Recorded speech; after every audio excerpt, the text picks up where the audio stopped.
Hello बच्चों, आज मैं आप लोगों को करवाऊंगा डेप्रिसिएशन का एक क्वेश्चन। और आज की क्लास में मैं सिखाऊंगा आपको कि प्रोविजन फॉर डेप्रिसिएशन अकाउंट कैसे बनाते हैं और प्रोविजन फॉर डेप्रिसिएशन अकाउंट क्या होता है। ठीक है, सामने देखो। तो आज की क्लास में हम पढ़ेंगे कि प्रोविजन फॉर डेप्रिसिएशन अकाउंट हम कैसे बनाते हैं। मैंने डेप्रिसिएशन का जो क्वेश्चन करवाया था बिल्कुल सिंपल वाला करवा दिया है, इसकी एक वीडियो बन चुकी है, प्लेलिस्ट में जाकर देख लेना। आज जो मैं करवाऊंगा उसमें मैं बताऊंगा कि कैसे हम प्रोविजन फॉर डेप्रिसिएशन अकाउंट बनाएंगे, क्योंकि बच्चों को प्रोविजन फॉर डेप्रिसिएशन अकाउंट में बनाने में बहुत कन्फ्यूजन होती है। तो समझते हैं थोड़ा सा प्रोविजन फॉर डेप्रिसिएशन अकाउंट है क्या। तो बच्चों, प्रोविजन फॉर डेप्रिसिएशन अकाउंट को समझने के लिए इस बात को ऐसे समझो। जैसे मान लो कि हमने कोई मशीन खरीदी, एक मशीन हमने खरीदी है और उस मशीन की जो कॉस्ट है वो 1 लाख रुपए है। 1 लाख ना लगा के मैं इसको 50 कर देता हूँ। हमने एक मशीन खरीदी है और ये मशीन 50,000 रुपए की है। और मान लो कि मशीन की जो लाइफ है वो है यूजफुल लाइफ, मशीन की जो लाइफ है वो 5 ईयर है। मतलब कि ये मशीन सिर्फ 5 साल ही चलेगी और 5 साल बाद ये खराब हो जाएगी। ठीक है, और मान लेते हैं कि इसकी कोई स्क्रैप वैल्यू नहीं होगी, मतलब कि जब मशीन खराब होगी तो कबाड़े में जब जाएगी तो इसकी कोई स्क्रैप वैल्यू नहीं है। हम ऐसा मान लेते हैं कि 5 साल इसकी लाइफ है। ठीक है, और अगर 5 साल लाइफ है तो इसका मतलब कि 1 साल का डेप्रिसिएशन इसका कितना बनेगा। तो बच्चों, डेप्रिसिएशन इसका बनेगा, अगर 50,000 रुपये की मशीन है और ये मशीन अगर 5 साल चलती है तो इसका मतलब अगर हम इसको डिवाइड कर दें तो हर साल 10,000 रुपये का डेप्रिसिएशन लगेगा मशीन के ऊपर। तो इससे हमें रेट पता चल गया कि जो डेप्रिसिएशन का रेट है वो 20% है। ठीक है बच्चों, कैसे निकालो 20%? ऐसे देख लो, 10,000 रुपये का डेप्रिसिएशन लग रहा है मशीन पे और मशीन 50,000 रुपये की है, इंटू 100 करते हैं तो हम रेट पता कर लेते हैं डेप्रिसिएशन का। तो ये निकल के आ गया 20%। ठीक है बच्चों, तो अब होता क्या है, हर एक बिजनेस में क्या होता है कि अगर हमें फ्यूचर में पता है कि फ्यूचर में कोई लॉस होने वाला है, ठीक है, हमें कंफर्म है कि फ्यूचर में हमें लॉस होने वाला है, लेकिन अमाउंट हमें पूरी तरह से नहीं पता कि कितने रुपए का लॉस हो सकता है, तो हम ऐसे लॉस से बचने के लिए प्रोविजन तैयार करते हैं। ठीक है, अब जैसे कि हमने एक मशीन खरीदी 5 साल के लिए, ध्यान से समझना, बिल्कुल अच्छे से क्लियर होगा। हमने एक मशीन खरीदी 50,000 रुपये की और हमें ये बात कंफर्म पता है कि 5 साल ही ये मशीन चलेगी, 5 साल बाद ये मशीन खराब हो जाएगी। तो बच्चों, जब हमें ये बात पता चल गया कि मशीन सिर्फ 5 साल ही चलने वाली है, तो इतना तो ये बात हमें अच्छे से, एक मिनट, हाँ, ये बात हमें अच्छे से क्लियर हो गया कि मशीन सिर्फ 5 साल ही चलने वाली है। ठीक है बच्चों, तो जब हमें ये बात पता है कि मशीन 5 साल ही चलेगी तो ये बात तो कंफर्म है कि 5 साल बाद लॉस होने वाला है। तो इस लॉस से बचना है हमें, क्योंकि अगर हमारे बिजनेस पे अचानक से कोई बड़ा लॉस हो जाए, ठीक है, अचानक से कोई बहुत बड़ी प्रॉब्लम आ जाए पैसों को लेकर, तो इससे हमारी फाइनेंशियल पोजीशन बिगड़ सकती है। अगर फ्यूचर में 5 साल बाद अचानक से हमें 50,000 की या 1 लाख की या 2 लाख की कोई नई मशीन खरीदनी पड़ जाए, तो बच्चों इससे हालत खराब हो सकती है, हमारे बिजनेस की पोजीशन डाउन हो सकती है। क्योंकि अचानक से बिजनेस से इतना सारा कैश बाहर जाना बहुत नुकसान पहुंचा सकता है बिजनेस को। तो इस वजह से होता यह है कि फ्यूचर में एकदम से हम पर कोई बहुत बड़ा भारी बोझ ना पड़ जाए, तो हम क्या करते हैं, थोड़ा थोड़ा पैसा जमा करते रहते हैं, थोड़ा थोड़ा पैसा जमा करते रहते हैं। और जो थोड़ा थोड़ा पैसा जमा करते हैं इसी को हम बोलते हैं प्रोविजन। और इस जो थोड़ा थोड़ा पैसा जमा करते रहते हैं, फ्यूचर में जब वो लॉस होता है तो उस लॉस को इसी पैसे से पूरा करते हैं, जिससे हमारे पर बोझ नहीं पड़ता। अभी और अच्छे से क्लियर कराऊंगा मैं आपको। अब जैसे कि मान लो एक 50,000 रुपये की मशीन है, ये मशीन की कॉस्ट है 50,000 रुपये। अब मशीन पे पहले साल डेप्रिसिएशन लग जाएगा,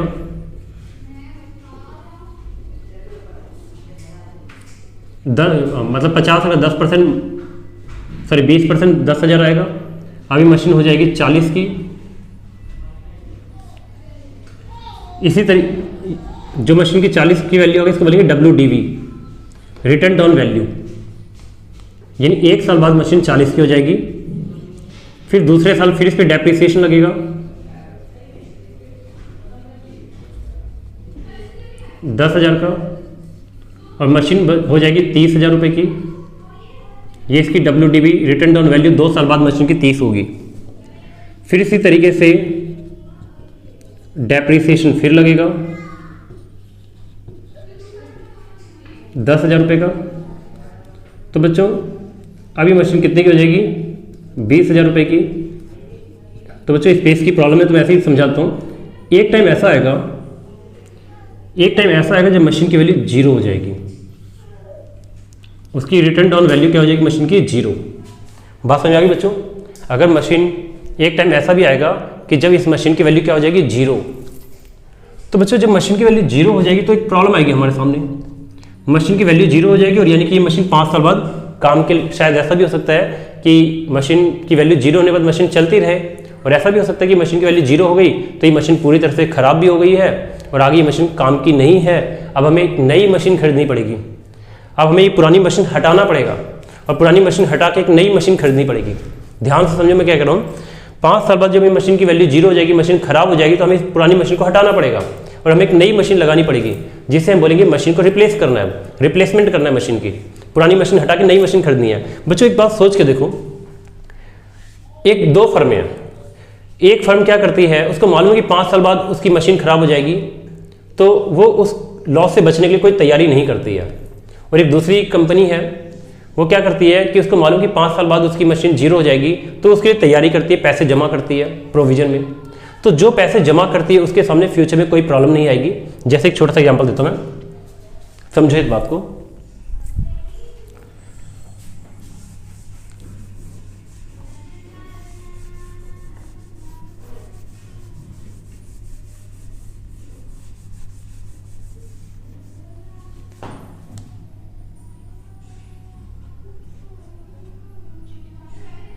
ठीक है, तो बच्चों होगा क्या, पहले साल 10,000 रुपये जमा करेगी। एक गुल्लक होता है, मतलब प्रोविजन फॉर डेप्रिसिएशन अकाउंट एक गुल्लक की तरह है जिसमें हम पैसे जमा करेंगे। ठीक है, तो पहले साल 10,000 रुपये जमा किए, दूसरे साल हमने फिर 10,000 रुपये जमा किए, तीसरे साल हमने फिर 10,000 रुपये जमा किए, चौथे साल हमने फिर 10,000 रुपये जमा किए, और पांचवें साल हमने फिर 10,000 रुपये जमा किए। तो बच्चों 5 साल बाद मशीन की वैल्यू 0 हो जाएगी और हमें पैसों की जरूरत पड़ेगी। तो हम एक प्रोविजन अकाउंट ओपन करेंगे और हर साल उसमें 10,000 रुपये जमा करते जाएंगे। 5 साल बाद हमारे पास 50,000 रुपये जमा हो जाएंगे।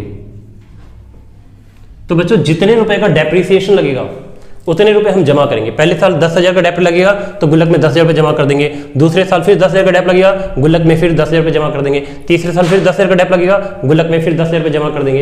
इस तरीके से हम गुल्लक में पैसे जमा करते चलेंगे। 5 साल बाद जब ये मशीन खराब हो जाएगी तो हमारे पास 50,000 रुपये आ जाएंगे। ये इतने पैसे हमारे पास आ जाएंगे। ठीक है, तो अब इतने पैसे हमारे पास आ गए तो एक तरह से देखा जाए तो हमारे पास फंड आ गया, पैसे आ गए हमारे पास। अब हमें प्रॉब्लम नहीं आएगी। हम क्या कर सकते हैं, इस पैसे से एक नई मशीन खरीद सकते हैं। बात सबको क्लियर है? इस पैसे से हम क्या करेंगे, नई मशीन खरीद लेंगे और हमें किसी भी तरह की कोई प्रॉब्लम नहीं आने वाली, क्योंकि हमारे पास पैसे आ चुके हैं, हमने जमा कर रखे। अचानक से हमारे बिजनेस के ऊपर कोई बोझ नहीं पड़ेगा। ठीक है बच्चों, तो प्रोविजन बस यही होता है, गुल्लक की तरह होता है जिसमें पैसे जमा करते हैं फ्यूचर में किसी लॉस से बचने के लिए। ठीक है बच्चों, तो ये बात समझ में आ गई है। अब मैं तुम्हें एक क्वेश्चन करा के दिखाता हूँ कि इस क्वेश्चन को हम कैसे करेंगे। हाँ, तो आप लोग स्क्रीन के ऊपर क्वेश्चन देखो, मैं रीड करता हूँ क्वेश्चन को। हाँ, तो क्वेश्चन में लिखा हुआ है, x limited purchase on April 1, 2008 A second hand plant. मैंने यहाँ पे मशीन अकाउंट बनाया है तो वहाँ पे प्लांट है बुक के अंदर। एक सेकेंड हैंड प्लांट खरीदा है 4 लाख रुपए का। ठीक है, एक मिनट। हाँ तो बच्चों, अब हम मैं एक क्वेश्चन रीड कर रहा हूँ, आप लोग स्क्रीन के ऊपर देखो।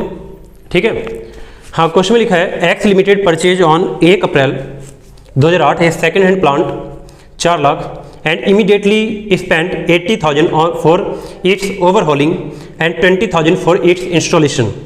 बच्चों एक बात बता दूं, कि अगर हम कोई भी एसेट्स खरीदें, चाहे वो न्यू हो या सेकेंड हैंड हो, उसके ऊपर हम जो भी खर्च करते हैं वो उसकी कॉस्ट कहलाती है। ठीक है, उस एसेट्स की वो कॉस्ट बन जाती है। तो इसलिए यहाँ पर प्लांट 4 लाख का है, लेकिन 80,000 का उस पर खर्च हुआ है, 20,000 का एक और खर्च हुआ है, तो प्लांट हमारे लिए 5 लाख का हो गया। कितने का हो गया? 5 लाख का। 4 लाख प्लस 80,000 प्लस 20,000, 5 लाख हो गया। आगे लिखा on October 1, 2011 the plant become obsolete. October 1, 2011 को प्लांट ऑब्सोलीट हो गया। ऑब्सोलीट मतलब तो बच्चों वो खराब हो गया। And was sold for rupees 2 lakh, और उसको 2 लाख रुपए में बेच दिया। Depreciation is provided eight 10% per annum on original cost method. इसमें लिखा कि जो डेप्रिसिएशन है वो डेप्रिसिएशन ओरिजिनल कॉस्ट मेथड से लगाना है।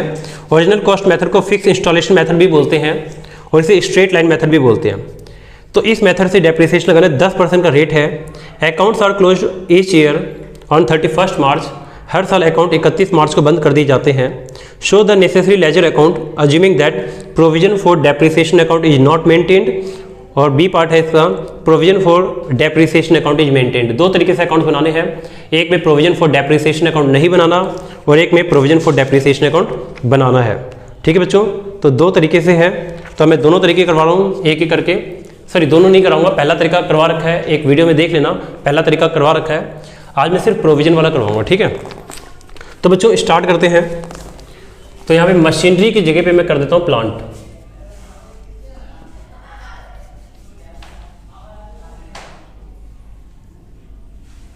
तो यहाँ पे हम लिखते हैं प्लांट। तो बच्चों ये बन गया प्लांट अकाउंट। तो सबसे पहले हमने 1 अप्रैल 2008 को टू बैंक अकाउंट हमने एक प्लांट खरीदा 4 लाख का, और टू बैंक 1 अप्रैल 2008 को ही उस पर 1 लाख का खर्चा भी हुआ है। तो बच्चों ये उसके खर्चे हैं। ठीक है, मैं यहाँ पे लिख देता हूँ इंस्टॉलेशन है।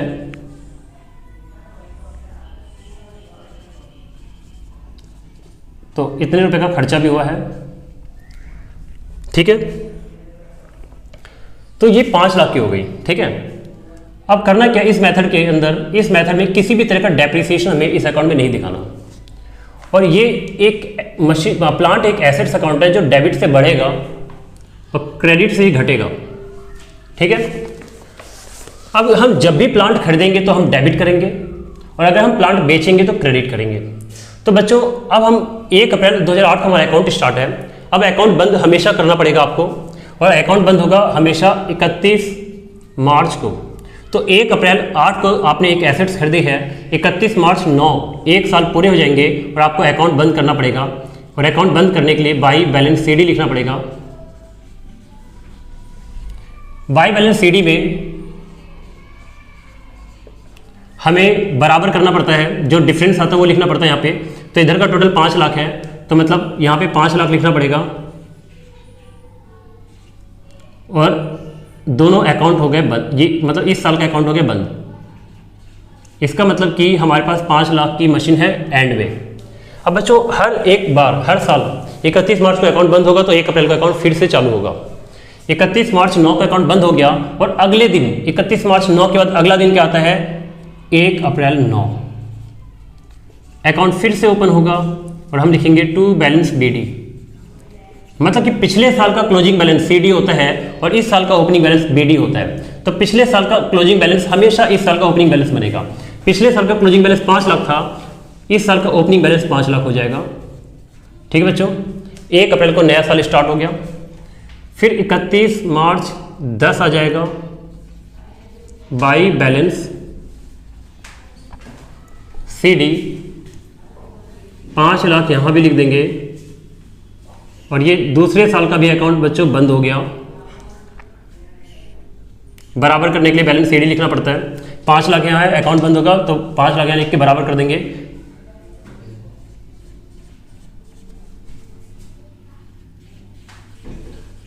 अब ये बैलेंस सीडी इस साल का ओपनिंग बैलेंस बन जाएगा। टू बैलेंस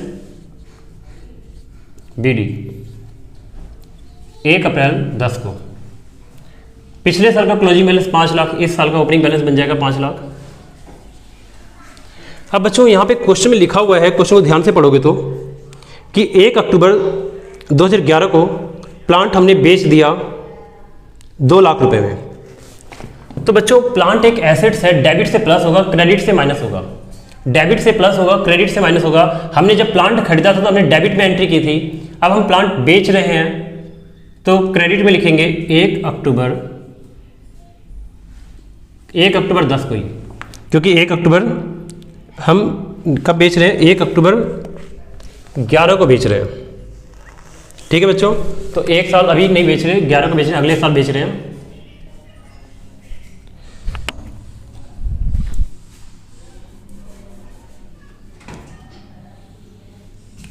नेक्स्ट ईयर फिर 31 मार्च 11 आएगा, बाई बैलेंस CD 5 लाख, और फिर टोटल कर देंगे 5 लाख, यहाँ भी टोटल कर देंगे 5 लाख। तो बच्चों मुझे लगता है इतना समझ में आ गया होगा। यानी कि हर साल अकाउंट बैलेंस CD निकालेंगे, अकाउंट बंद होगा, फिर बैलेंस BD वो ओपनिंग बैलेंस बन जाएगा, फिर इस साल अकाउंट बंद करेंगे बैलेंस CD, फिर ये ओपनिंग बैलेंस बन जाएगा BD, फिर बैलेंस CD, फिर BD। ये तब तक ऐसा होता रहेगा। इस अकाउंट में कोई चेंज नहीं आता, कभी भी चेंज नहीं आता। इस अकाउंट में चेंज तभी आएगा जब हम कोई नई एसेट्स खरीदेंगे या हम कोई एसेट्स बेचेंगे, तब ये अकाउंट चेंज आएगा। खरीदेंगे तो डेबिट हो जाएगा, बेचेंगे तो क्रेडिट होगा, और तब ये फिगर चेंज होंगे। जब तक कोई नई एसेट्स ना खरीदी जाए तब तक ये फिगर हर साल सेम रहेंगे। नई एसेट्स खरीदेंगे तो डेबिट हो जाएगा, बढ़ेगा एसेट्स, और बेचेंगे तो क्रेडिट हो जाएगा। तो बच्चों अब ये 31 मार्च 11 को अकाउंट बंद हो गया, बैलेंस CD निकाल लिया। अब ये 1 अप्रैल 11 को टू बैलेंस BD 5 लाख, ये ओपनिंग बैलेंस बन जाएगा। तो बच्चों इतना समझ में आ गया आप लोगों को। अब यहां पे एसेट्स बिकी है, तो बच्चों यहां पर एसेट सेल हुई है। अब अगर यहां पे एसेट सेल हुई है तो हमें क्या करना पड़ेगा, यहां पे थोड़ी कुछ खास कैलकुलेशन होती है। यहां पे हमने एक एसेट्स को बेची 1 अक्टूबर 11 को बेचा है, तो यहां लिखेंगे बाई बैंक अकाउंट। बच्चों देखो एसेट्स हमने खरीदी थी तो डेबिट हुआ था टू बैंक अकाउंट, क्योंकि बैंक से ही पेमेंट हुई थी। अब एसेट्स को बेचेंगे तो भी बाई बैंक लिखेंगे, और हमने एसेट्स बेचे 2 लाख रुपए की। ठीक है बच्चों, अब यहां पे हमें 2 कैलकुलेशन और करनी होती है, 2 इंपॉर्टेंट कैलकुलेशन और होती है। एक तो लिखेंगे हम यहां पे by provision for depreciation account. बच्चों ये मैं शॉर्ट फॉर्म लिख रहा हूं क्योंकि स्पेस नहीं मेरे पास। प्रोविजन फॉर डेप्रिसिएशन अकाउंट और by profit and loss account, loss. तो बच्चों जिस एसेट्स को हमने बेचा था प्रॉफिट या लॉस भी कैलकुलेट होगा। फोन रखो। जिस एसेट्स को हमने बेचा है उसे प्रॉफिट या लॉस को भी हम कैलकुलेट करेंगे। ठीक है, तो अब क्या करना है आप लोगों को देखना है यहाँ पे, और कुछ इंपॉर्टेंट बात है समझनी है अच्छे से। ठीक है, तो यहां पे हमें स्टॉप होना पड़ेगा। ठीक है, यहां पे स्टॉप होने के बाद अब हमें अपना अगला अकाउंट ओपन करना पड़ेगा, प्रोविजन अकाउंट। ठीक है, तो बच्चों प्रोविजन फॉर डेप्रिसिएशन अकाउंट एक गुल्लक की तरह है और एक लायबिलिटी है। ये हमारी एक लायबिलिटी होती है जो प्लस होती है क्रेडिट साइड से और माइनस होती है डेबिट साइड से। प्लस होता है डेबिट क्रेडिट साइड से, माइनस होता है डेबिट साइड से। बात को ध्यान रखोगे। हमने मशीन खरीदी, प्लांट खरीदा था 1 अप्रैल 8 को, तो अब इस पर डेप्रिसिएशन लगाएंगे। तो डेप्रिसिएशन के लिए हम सेपरेट अकाउंट बनाएंगे। 31 मार्च 9, 1 अप्रैल 8 को हमने प्लांट खरीदा था, 31 मार्च 9 को 1 साल पूरा हो जाएगा और हम लगाएंगे इस पर डेप्रिसिएशन। तो हम लिखेंगे बाई डेप्रिसिएशन अकाउंट। बच्चों 4 लाख की मशीन थी, 1 लाख का खर्चा 5 लाख, और 5 लाख का 10% होता है 50,000 रुपये। तो 50,000 का 10% डेप्रिसिएशन लग जाएगा। ठीक है, अब इसके बाद इस अकाउंट में और कुछ नहीं करना, बस अब अकाउंट बंद कर दो। अब कुछ नहीं करना, अकाउंट को क्या कर दो, बंद।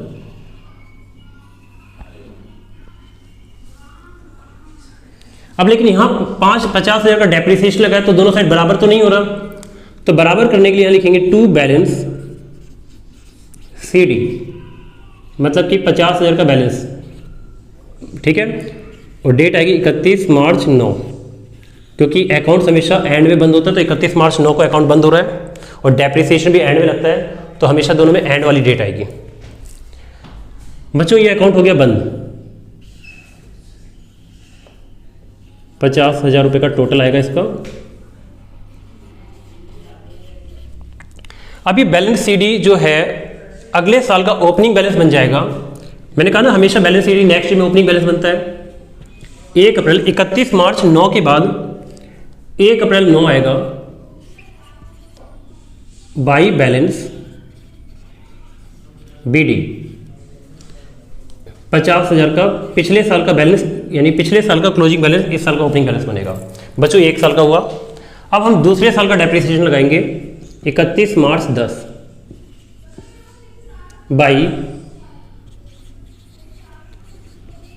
डेप्रिसिएशन अकाउंट, दूसरे साल का डेप्रिसिएशन। तो बच्चों पहले साल का 50 लग गया, अब दूसरे साल का फिर लगेगा 50 का, 5 लाख का 10% 50,000। अब बच्चों 1 लाख हो गया टोटल गुल्लक में पैसे जमा। पहले साल 50,000 गुल्लक में जमा थे, दूसरे साल 50,000 गुल्लक में और जमा कर दिए, गुल्लक में 1 लाख रुपए जमा हो गए।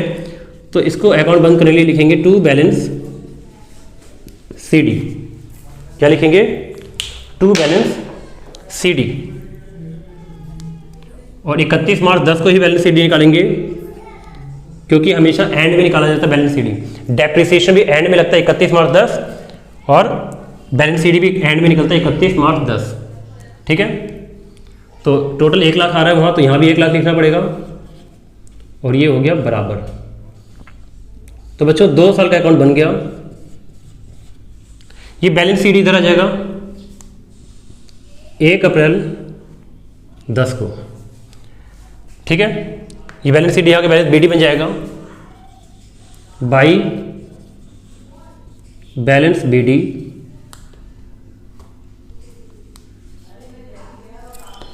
एक लाख यहां का क्लोजिंग बैलेंस यहाँ पे ओपनिंग बन जाएगा, ठीक है।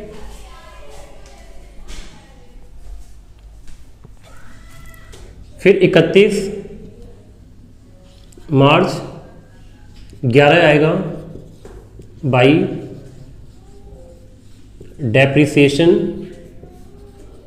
अकाउंट। 50,000 का डेप्रिसिएशन फिर लगेगा, ये टोटल हो जाएगा 1.5 लाख का।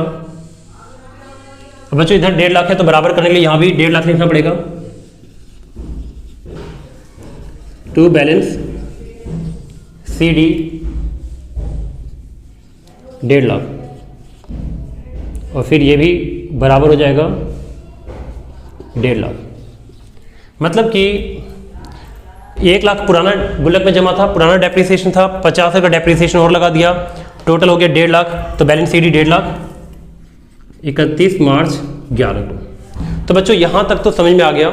हर साल एक ही काम हो रहा है, बैलेंस CD BD चलता रहा है, ठीक है। तो बच्चों थोड़ा सा मैं कैमरा नीचे की ओर टर्न कर रहा हूँ, क्योंकि नीचे स्पेस नहीं है।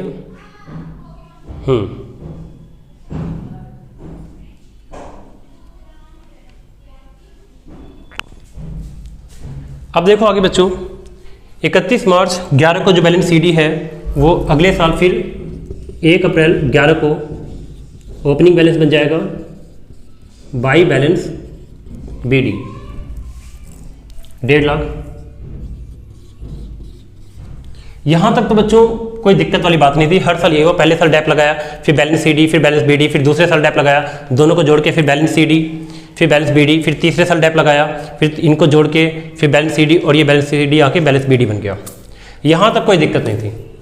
लेकिन बच्चों क्वेश्चन को ध्यान से पढ़ो तो वहाँ पे लिखा हुआ है क्वेश्चन में कि 1 अक्टूबर 11 को मशीन बेच दी, 1 अक्टूबर 11 को प्लांट बेच दी।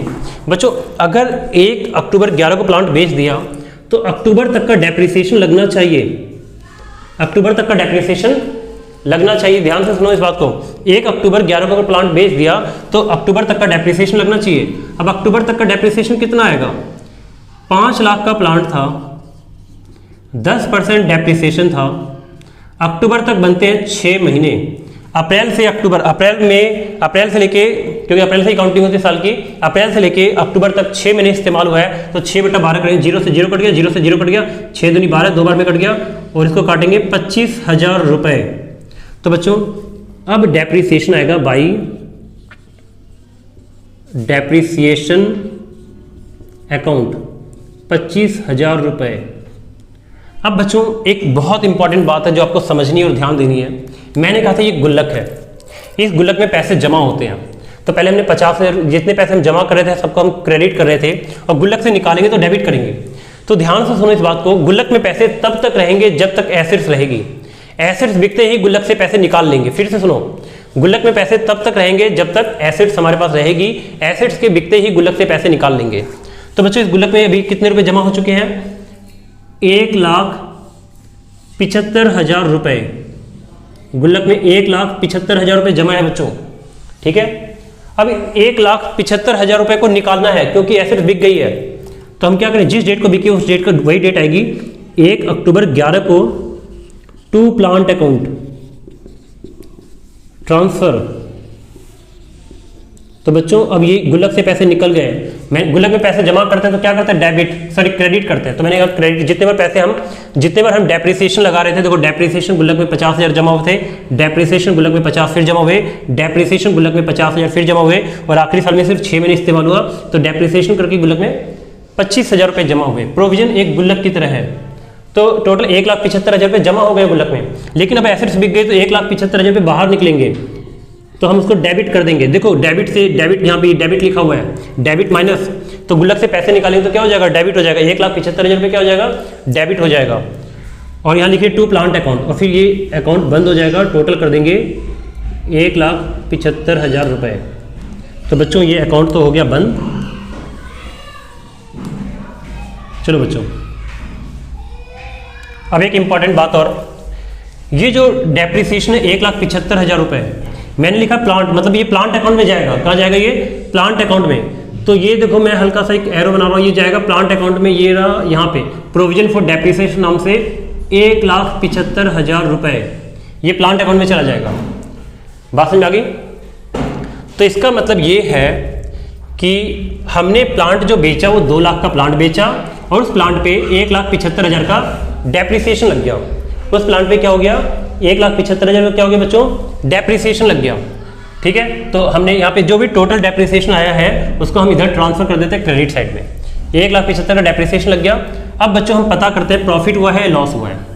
कैसे पता करेंगे, प्लांट की कॉस्ट थी 5 लाख रुपए, प्लांट की कॉस्ट थी 5 लाख रुपए, उस पर टोटल डेप्रिसिएशन लग गया 1,75,000 रुपए का। तो बच्चों 5 लाख में से 1 लाख गए, 4 लाख, 4 में से 75 गए, 3,25,000। प्लांट बची 3,25,000 की।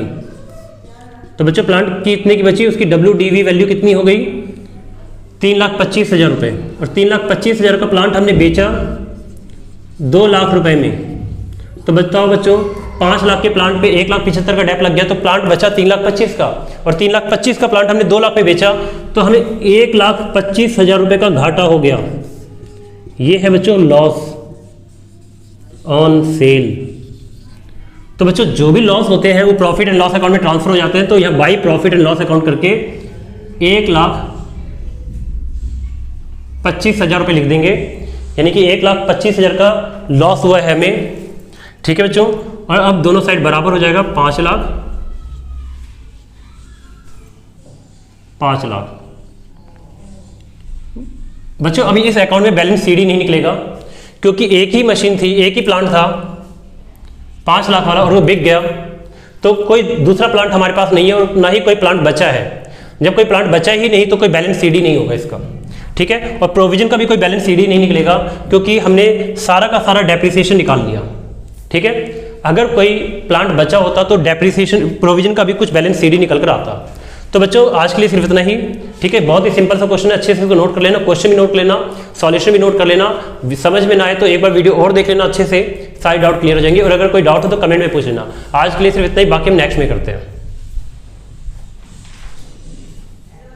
बच्चों एक बार मैं और दिखा देता हूँ, अगर ऊपर का सॉल्यूशन देखना है तो ये देख लो, इसका स्क्रीनशॉट ले सकते हो, ठीक है। और अब नीचे का भी स्क्रीनशॉट ले लो, ठीक है। चलो बच्चों फिर आज के लिए इतना ही, बाकी हम नेक्स्ट में करते हैं।